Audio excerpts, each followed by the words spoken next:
మళ్ళీ కొత్త పెట్టినావా? శ్రీమాత్రే నమః. శ్రీ గురుభ్యో నమః. గోమాత కళ్యాణాన్ని ఎవరైనా చేసుకోవాలంటే ఏమిటి పద్ధతి అని ఒక పెద్దాయన అడిగారు. అయ్యా! మీరు చేసింది చాలా బాగుంది. మాకు నచ్చింది. మనము ఉత్సవమూర్తులకు కళ్యాణం చేసేది చూసాం. బాండువలకు కళ్యాణం చేసేది చూసాం. విగ్రహాలకు కళ్యాణం చేసేది చూసాం. రావి చెట్టుకు, వేప చెట్టుకు కళ్యాణం చేసేది చూసాం. కప్పలకు పెళ్లిళ్ళు చేసేది చూసాం. వర్షాలు రాకపోతే చేస్తారులెండి. కోడికి పెళ్లి చేసేది చూస్తాం. బంగాల్లో చేస్తారు. కోడికి పెళ్లి చేస్తారు. హర్యానాలో నెమలిలకు పెళ్లిళ్ళు చేస్తారు.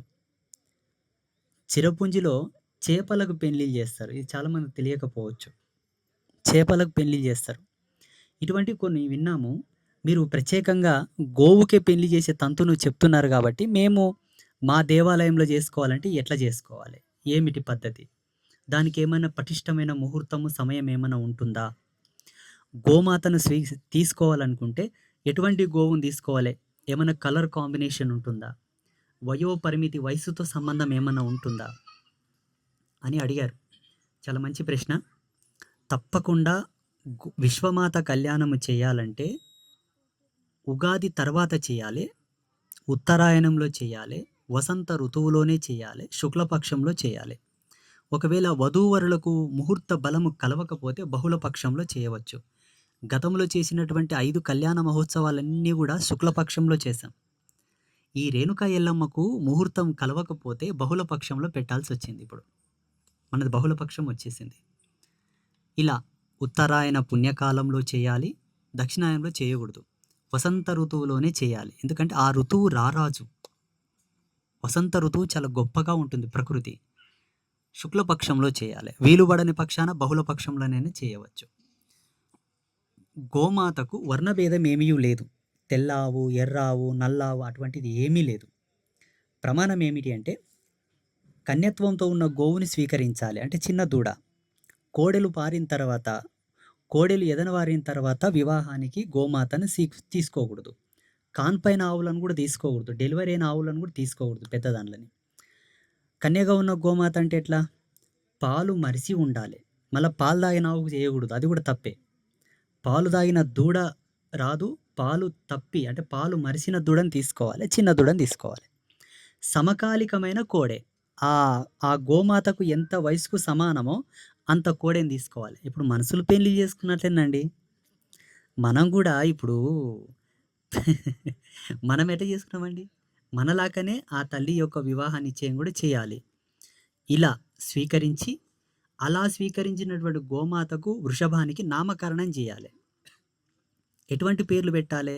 పతివ్రతల పేర్లు, అయోనిజల పేర్లు, దేవతా స్త్రీల పేర్లు, జగదంబ యొక్క పేరు పెట్టాలి. వధువుకు పేరు పెట్టిన తర్వాత,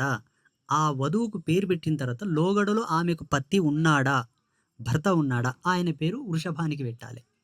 ఆ పేర్లు సెలెక్ట్ చేసుకొని అయ్యవార్లతోనుకోవాలి, బాపనోళ్ళతోనుకోయి, అయ్యా మేము గోమాత కళ్యాణం చేస్తాం, ఇది అమ్మ పేరు, ఇది అప్ప పేరు, ఒక లగ్నం రాసియండి అని చెప్పి పత్రికలు కొట్టియాలి. పత్రికలు కొట్టించి ఆ లగ్న పత్రికలు 7 పొలిమేర్లకు వంచాలి. 7 పొలిమేర్లకు వంచడానికి యాసరికి వస్తే ఒక 5 పొలిమేర్లకు వంచాలి. అక్కడికి యాసరికి వస్తే 3 పొలిమేర్లకు వంచాలి. ఇంకా ఆడికి కూడా యాసరికి వస్తే మీ ఊళ్ళోనే చేసుకోవచ్చు. అభ్యంతరం ఏం లేదు. పంచిన తర్వాత వాళ్ళకి చెప్పాలి, నా బిడ్డ నా తల్లి, నీ బిడ్డ నీ తల్లి, లోకానికే బిడ్డ లోకానికే తల్లి, హరిహర బ్రహ్మలే మొక్కిన అమ్మ కళ్యాణము రారి చెప్పాలి. ఎవరెవరు రావాలి? ఈ కులమోళ్ళు రావాలి, ఆ కులమోళ్ళు రావాలి, ఈ మతమోళ్ళు రావాలి, ఆ మతమోళ్ళు రావాలి కాదు. భూప్రపంచంలో ఉండేటటువంటి మనుష్యులందరూ ఈ కళ్యాణంలో పార్టిసిపేట్ చేయవచ్చు. ఈవెన్ ముస్లిమ్స్, క్రైస్తవులు కూడా రావచ్చు. అభ్యంతరం ఏం లేదు. ఇక్కడ దేవత ప్రతిపాదితమైనటువంటి లగ్నతంతు అనున్నది ఎంత సత్యమో, జీవధర్మ సిద్ధాంతం ప్రకారంగా ప్రత్యక్ష దైవం అనున్నది అంతే సత్యం. కాబట్టి మీరు అక్కడ వివాహంలో పాల్గొన్న తర్వాత మీ దేవుణ్ణి అక్కడ చూసుకోవచ్చు. అభ్యంతరం ఏం లేదు. బట్ లైవ్ గాడ్డెస్ మ్యారేజ్, ప్రత్యక్షమైనటువంటి దేవతా కళ్యాణం కాబట్టి అందరూ రావచ్చు. కులమత భేదము లేకుండా, జాతి భేదము లేకుండా, లింగ భేదము లేకుండా అందరికి అతీతమైనటువంటి ఏకైక వివాహ ధర్మం గోమాత కళ్యాణ ధర్మం. ఎవరైనా రావచ్చు. ఇలా ముహూర్త నిశ్చయం చేసుకొని చక్కగా మీ ఇంటి దగ్గర చేసుకోవచ్చు. మీకేదైనా దేవాలయం ఉంటే దేవాలయంలో చేసుకోవచ్చు. ఫంక్షన్ హాల్‌లో చేయకండి దయచేసి, మీకు దండం పెడతా. ఆ ఫంక్షన్ హాల్‌లో రకరకాల ఫంక్షన్‌లయితాయి కాబట్టి, ఆ వేదిక మీద ఈ తల్లి పెండ్లి చేసి మనం అపస్తుతి చేయొద్దు. దేవాలయం దగ్గర చేయండి. లేకపోతే మీ పొలాల్లో మంచిగా పందిరేసి, చలవ పందిళ్ళేసి, టెంట్లేసి మీ పొలంలో చేయండి గోమాత కళ్యాణం. ఆ భూమే పావనమైపోతది. ఇలా చేసుకోండి. ఎవ్వరైనా చేసుకోవచ్చు. అందరికి శుభం కలుగుతుంది. మోటుగా పెద్ద మనుషులేమంటారంటే, కొడుకు పుట్టి తండ్రి పెళ్లి చేయాలంట, చేసిండంట అనేది నానుడి. చేయాలంట, చేసిండంట. కానీ ఈ జగతికే తల్లి అయినటువంటి తల్లి పెళ్లిని మనం చేసుకోవడం అన్నది ఎంత అదృష్టం, ఎన్ని జన్మల పుణ్యం. ఎన్ని జన్మల పుణ్యం. అంటే ఇప్పుడు బతికున్నోళ్ళ, చచ్చిపోయినోళ్ళ గురించి మనకేం సంబంధం లేదు. కొంతమంది చూడకుండానే పోయిండ్రు. అంటే 2020 బిఫోర్ చచ్చిపోయినోళ్ళకంతా తెలీదు. 2020 కన్నా ముందు చచ్చిపోయినోళ్ళకి తెలీదు. ఇప్పుడు తెలుసు అందరికీ. ఇప్పుడు తెలుసు కాబట్టి ఉన్నోళ్ళదంతా అదృష్టం. కాళ్ళు చేతులు గట్టిగా ఉండయి, మంచిగా ఉండం, ఆరోగ్యంగా ఉండం. పోదాం పారి. రేపేమైతుందో తెలవది. తెల్లగైనాక పొద్దుమొఖం చూసేటోడెవడో, చూడనోడెవడో. ఇంటి నుండి బయటికి వెళ్ళిన తర్వాత మళ్ళీ ఇంటికొచ్చి కడపల కాలు పెట్టేటోడెవడో, పెట్టనోడెవడో. ఇప్పుడు బాగుండం. పోదాం పా. అంబాత్రయ్య క్షేత్రం పోయి ఆ గోమాత కళ్యాణం చూసి ఆ తల్లి పాదాల దగ్గర శరణాగతి చెప్పి, వివాహతంత అయిన తర్వాత మన క్షేత్రంలో గోవధూవరులకు వేసినటువంటి తలంబ్రాలు ఇస్తారు. ఆ తలంబ్రాలు తీసుకొని తల మీద వేసుకుంటే, మీరు లోగడలో ముహూర్తానికి పెళ్లి చేసుకోకపోయినా మీకు ఆ దోషం కొట్టుకపోతుంది. వాస్తవానికి ముహూర్తానికి మాంగళ్య ధారణ జరగకపోయినా, జీలకర్ర బెల్లం పెట్టించకపోయినా, పాణిగ్రహణం సమయానికి చేయకపోయినా, గౌరీ గణపతి పూజ కూడా సమయానికి చేయకపోయినా వివాహంలో కొన్ని చికాకులు వస్తాయి ఆ దాంపత్యంలో. అటువంటి దోషాలు ఏమైనా ఉన్నా పోతాయి. ఆ దోషంతో మీ పిల్లలకి ఏమైనా దోషం వచ్చినా పోతుంది. It's best and filterisation your life. మంచి ఫిల్టర్ ఇది. అన్నిటి ఫిల్టర్ చేసుకోవడానికి ఒక మంచి అవకాశం.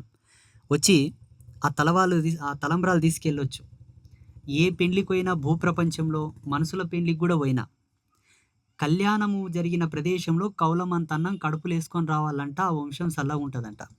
ఇంకా కొన్ని ధర్మాలలో సావుకాడి కూడు తినొద్దని చెప్పారు, సమృత కాడ కూడు తినొద్దని చెప్పారు. కానీ కళ్యాణం దగ్గర ఏ పెండ్లికన్నవో, ముయ్యి పెట్టినా పెట్టకపోయినా, చాలామంది ముయ్యి పెడితేనే తినాలనుకుంటారు. కానీ కానుకలు ఇవ్వకున్నా పర్వాలేదు, ఇంత అన్నం కడుపులో వేసుకొని రావాలంట. పచ్చని పందిరి, ఆ పచ్చని పందిరిలో చేసిన లగ్న తంతు, ఆ తంతుకొచ్చినటువంటి ముత్తైదువులు, అక్కడ జరిగినటువంటి కళ్యాణ ఘట్టం, అదంతా కూడా ఒక బెస్ట్ కాంబినేషన్ అది. పెళ్లి పిల్లానికి పెయ్యంతా పసుపు పెట్టి మంగళ స్నానాలు చేయించడం, మైలపోలు రాయించడం, నూనె లేసి పాటలు పాడడం, మంచి తంతు అది.